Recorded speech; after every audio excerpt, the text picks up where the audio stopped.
We are very fortunate now to be with Dr. Cindy Bateman.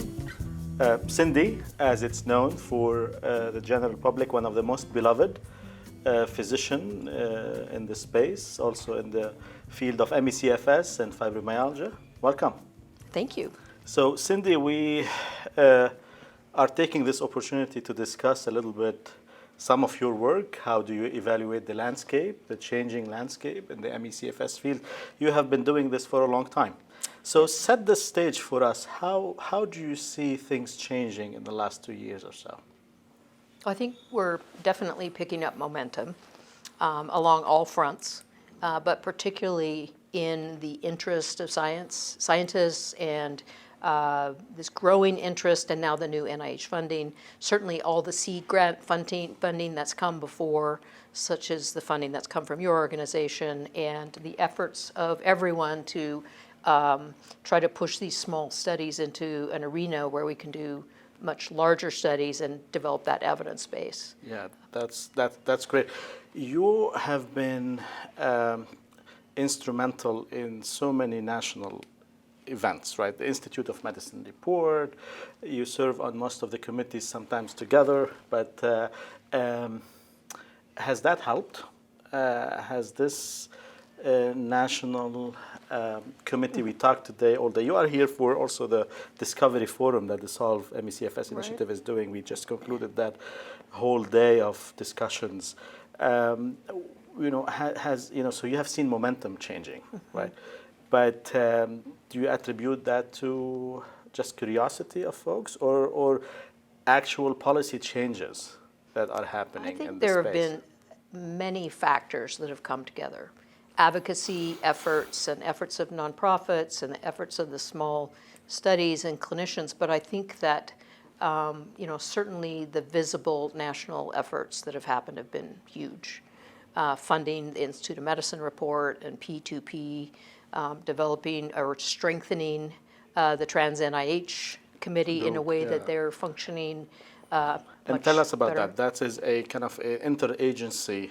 Right, that is sort of connecting, bringing people from each of the major agencies together in a committee so that they have the interests of ME/CFS in their mind, right, as they go back into their different agencies and institutes. Yeah. And I think if that happened in the past, it was mostly a dutiful effort to come attend meetings, sort of like the Chronic Fatigue Advisory Committee was, the CFSAC, for years.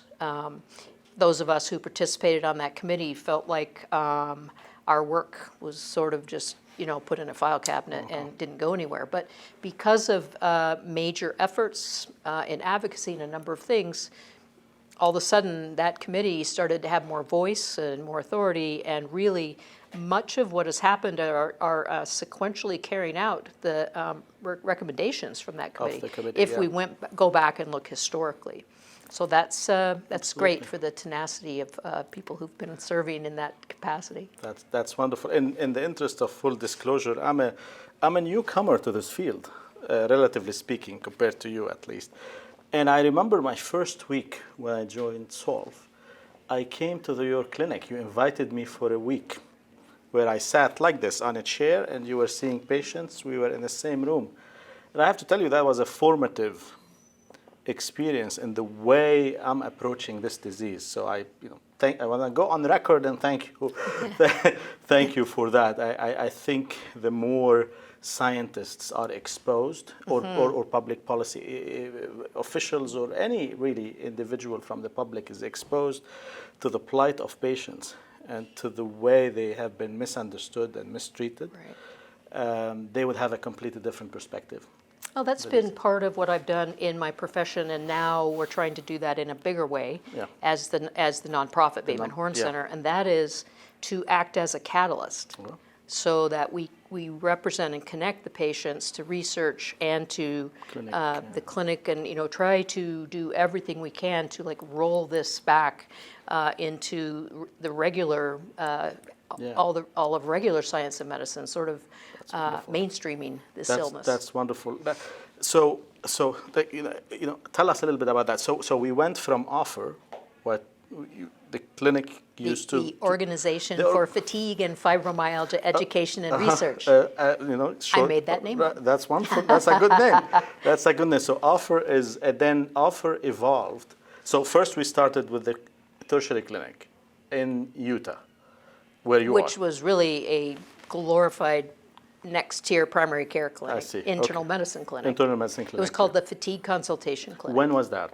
I started that in 2000. 2000. Yeah. So I kind of go in decades, and my career follows the case definitions. Oh, how wonderful. So I ended, I finished medical school in 87, and the Holmes criteria were in 88. I finished my residency in 91, and the fibromyalgia criteria were in 90. The revised Fukuda criteria were in 1994. So yes, my stages of my segmented. career have sort of paralleled this field. I always say I live my life in 10-year blocks. There's another person who does that apparently. Yeah. So wonderful. So we went from this to Offer to now, the exciting Bateman Horne Center, where you are doing a lot of things: research, clinical effectiveness kind of work, and also medical education. Right. So that's kind of the concept. Right, and we feel like this is a very unique niche because they're really, we have this pretty large established local regional patient base, people we know well that we have followed for years, we know the course of their illness, and those are the people we've been able to include in these research protocols so that we consider them very well characterized patients. And then we can take just my own experience as an internist, and it always helps to have been able to participate in these multiple ways to get the door open, right? To go give talks to clinicians. I just gave a CME talk in St. George, Utah, for one of the major medical institutions on making a diagnosis of ME/CFS, and that's a big change. I'm going to give a talk up at the Sleep Center at the University of Utah at the end of this month. So, Cindy, is there something particular about Salt Lake City or Utah that makes it, more permissive for this kind of thing? I mean, it seems like there is something in Salt Lake City. Or not really? Honestly, I think it's not only me. There was another clinician who's now retired, whose two sons had ME/CFS. I see. Okay. That preceded me. There were at least two other physicians who were really interested in stress-mediated illness and chronic pain and fibromyalgia. And because we both had influence in these arenas, it sort of, laid the groundwork. The other thing is I did my medical training at the University of Utah, internal medicine. So I really knew people, and it was hard for them to dismiss it. And then I did my first 10 years as an Intermountain on their panels and admitting to their hospital. So I think that simply being consistent and being there, and from the very beginning, I sort of made a policy with myself that I was going to provide a very detailed medical notes, so why people met the criteria, pass those on every time we passed on a consult note, and treatment recommendations, and there's probably thousands of those out in patients' medical records. So that's wonderful. That's great. Trickle down. That's wonderful. Persistence, absolutely, and you are formidable at that. So we are so lucky to have you in the field. Tortoise in the hair. Well, one last thing. We have been, friends and colleagues. You are friends of the organization. You sit on our Research Advisory Council, which is kind of a medical board, scientific board. How has that relationship been? How have we been doing? Knowing that we have long relationships and roots. Well, it's been I see the organization as a pioneer in the field, maybe back in its history as the Seafoods Association, maybe one of the most important institutions in maintaining a presence federally, representing patients, and of course, organizations always evolve. Sure.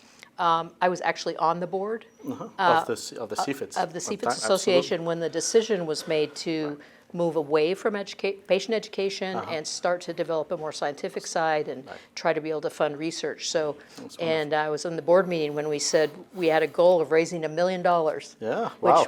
everybody, Was something big at that the was time. like, Yes, nobody thought that was yes, possible. Yes, yes. So, that was great opportunity for me to have an impact. I think I'm one of the Absolutely. only physicians that's been Wonderful. trusted enough to be on the board, and I see that as a great compliment, and I really loved my association. Absolutely. So now I'm just excited about everything that the organization is doing, Wonderful. and I'm really proud of what you've started and how it's developed. Developing. Well, you planted the seed, so it's really because of you. And now we are funding projects across the world, around the world, from the UK to Germany to Australia to Israel to Sweden. And we have, targeted initiatives and investments in the disease space. And so it's all, thank you for initiating that thinking at the You're welcome. I have organization. to tell you a funny story, and I'm not sure, if anyone will believe this, but when I was on CFSAC years ago, I can remember sitting there in those meetings having no idea how to contribute because it was just so structured and so formal and so intimidating and, squeaky mics, and you kind of had to speak up. And I remember thinking, after a number of meetings, how can I make a dent, right? What can I say or what can I add to this that might be meaningful? And so that was when I first started talking about training physicians and how important that was. And so we decided we were going to send a letter to the Surgeon General and ask the Surgeon General, or we were going to recommend that the Surgeon General send a letter to all the physicians in the United States and implore them to learn about the disease and all those things. And it took a while, and then it came back and it said, we can't do anything without a State of the Knowledge workshop. And then, guess what? You did that. They planned it. And they held the State of the Knowledge workshop. And I think a lot of people don't realize that was actually one of the very most important, pivotal federal efforts to move forward. So you never know when you're planting a seed, how long it will take to grow and to germinate. As long as you plant the seed. Right. As long as. Cindy, thank you so much for talking to us welcome. today. Loving welcome. seeing you here. Thank you. A lot of work to be done. Thank you, absolutely.